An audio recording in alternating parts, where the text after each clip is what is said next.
Bonjour et bienvenue à Lumière de la Parole, ici Dominique Lerouzès qui vous accueille en ce samedi 12 mars. Alors je tiens vraiment à vous remercier de tout cœur pour vos partages, pour vos commentaires, à chaque fois que vous likez une vidéo. Alors ça aide à diffuser l'annonce de la parole. Puis je vous invite vraiment à partager les vidéos, spécialement peut-être à des jeunes. Moi je serais très heureux d'entrer en dialogue avec des jeunes sur les questions de sens, de foi.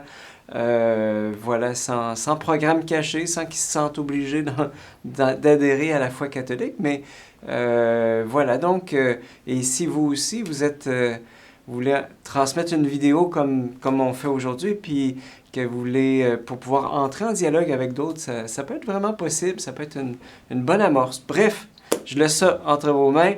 Nous, on se met à l'écoute de l'Évangile aujourd'hui, donc selon Saint Matthieu. En ce temps-là, Jésus disait à ses disciples, « Vous avez appris qu'il a été dit, « Tu aimeras ton prochain, tu haïras ton ennemi. » Eh bien, moi je vous dis, aimez vos ennemis et priez pour ceux qui vous persécutent, afin d'être vraiment les fils de votre Père qui est aux cieux. Car il fait lever son soleil sur les bons et sur les méchants. Il fait tomber la pluie sur les justes et les injustes. En effet, si vous aimez ceux qui vous aiment, quelle récompense méritez-vous?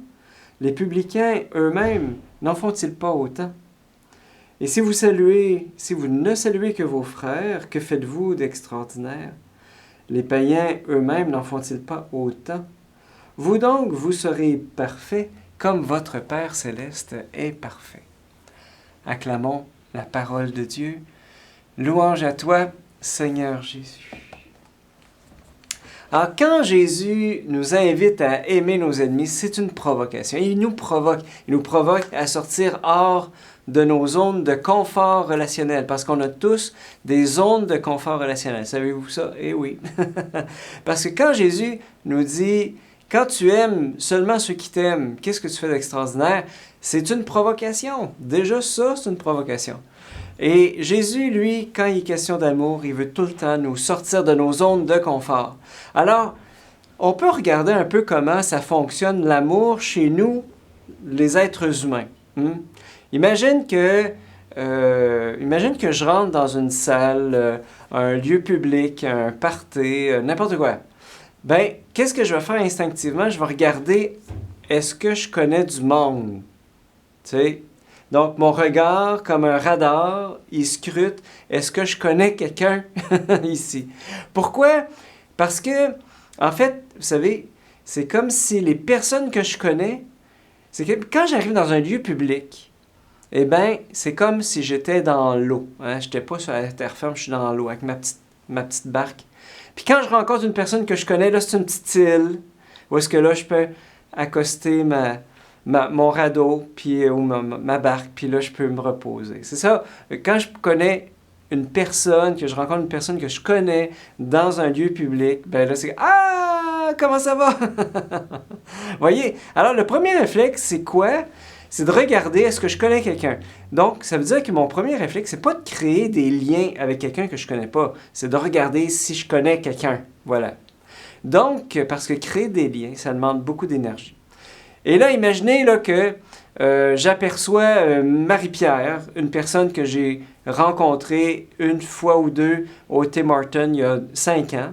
Ben là, je vais aller directement vers elle pour lui dire « Salut, comment ça va? Hey, tu me reconnais-tu? Nanana, puis ouais, toi aussi, ah! » Voilà, alors c'est comme je me pose sur une petite île. Et quand on fait ça, en fait, c'est pas mauvais. C'est pas mauvais parce que c'est simplement humain, parce que relationnellement, on cherche nos zones de confort, on cherche à retrouver nos zones de confort. Quand on connaît les gens, donc l'amour, voilà, il faut se rendre à l'évidence qu'on aime ceux qui nous aiment. Puis quand on a trouvé ça, la plupart du temps, on ne cherche pas ailleurs. Voilà. Donc, on cherche, en fait, qu'est-ce qui se cache derrière ça? Il se cache deux choses, deux peurs, parce qu'on a deux peurs au niveau relationnel, deux peurs qui sont vraiment humaines. C'est la peur d'être rejeté et la peur d'être seul. Imaginez, moi, je me rappelle des fois, ma hantise quand j'étais au secondaire, c'est est-ce que j'ai des amis? Puis c'est comme l'enfer, puis de me retrouver seul dans une cafétéria au secondaire, c'est à peu près la même affaire. Alors, ça, c'est des choses qu'on cherche à éviter. Mais Jésus, lui, il veut nous amener plus loin. Il nous amène où? Si vous aimez juste ceux qui vous aiment, qu'est-ce que vous faites d'extraordinaire? Quelle récompense méritez-vous? Même les publicains en font autant. Et si vous ne saluez que vos frères, que faites-vous là d'extraordinaire? Les païens eux-mêmes n'en font-ils pas autant? Donc, dans l'ordre de l'amour, eh bien, Jésus nous appelle à avancer au large. Il nous avance, il nous pousse au large. Alors, j'ai le goût, à partir de l'Évangile, de vous offrir une échelle, une gradation dans l'ordre de l'amour tirée que j'ai médité à partir de l'Évangile. Une échelle en 4 étapes. Les 4 étapes de l'amour. Ça va? Alors, puis ça va nous permettre de se demander où est-ce que j'en suis dans l'ordre de l'amour. Donc, la première étape de l'amour, c'est quoi? Eh bien, c'est ce qu'on a vu dans l'Évangile, aimer ceux qui nous aiment. Bon, c'est basique, mais c'est aimer les gens de notre famille, c'est aimer nos amis, c'est aimer nos collègues. Donc, mais déjà ça, c'est bon, là. Tu sais, c'est excellent parce qu'il y a bien des familles qui sont en conflit, il y a bien des collègues, il y a bien des amis qui sont en conflit. Donc, déjà, d'aimer ceux qu'on est proches, ceux qui nous aiment, c'est déjà bien. Mais, selon Jésus, on peut aller encore plus loin. Deuxième étape dans l'amour, eh bien, c'est l'étranger.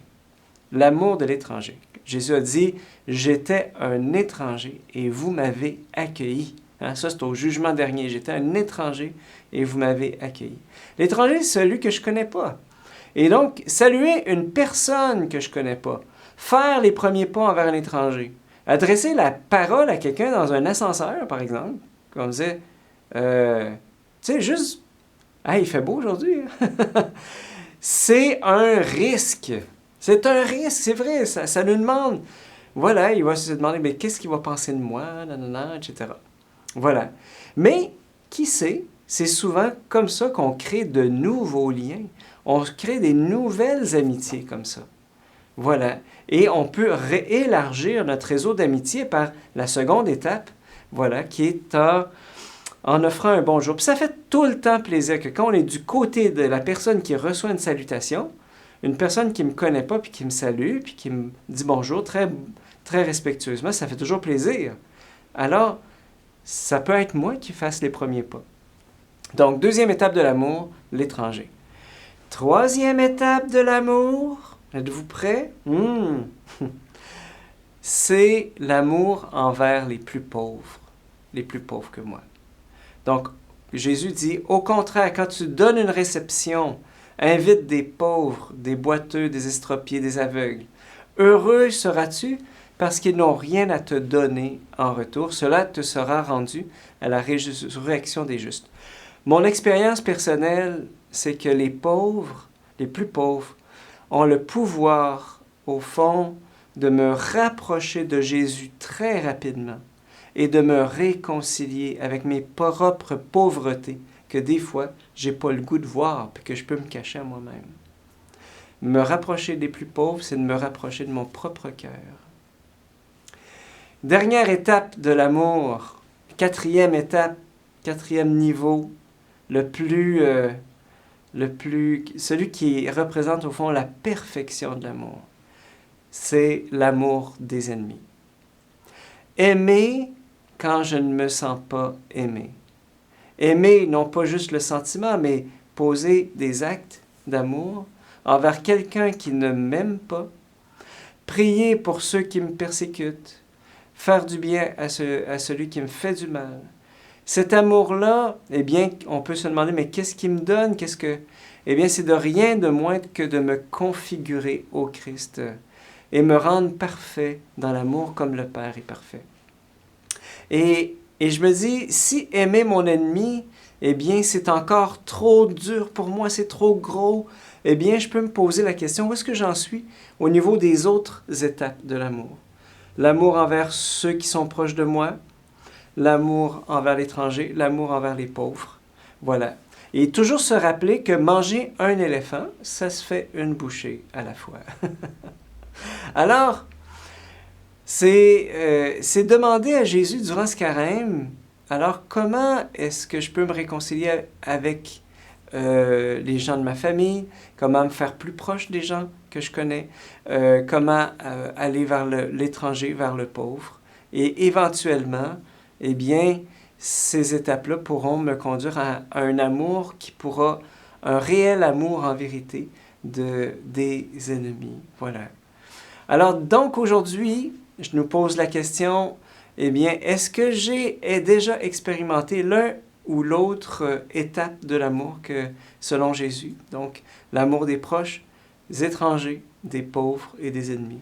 Et qu'est-ce que j'aimerais vivre comme démarche durant mon carême par rapport à l'une de ces étapes-là? C'est la question que je te pose et que je me pose aussi.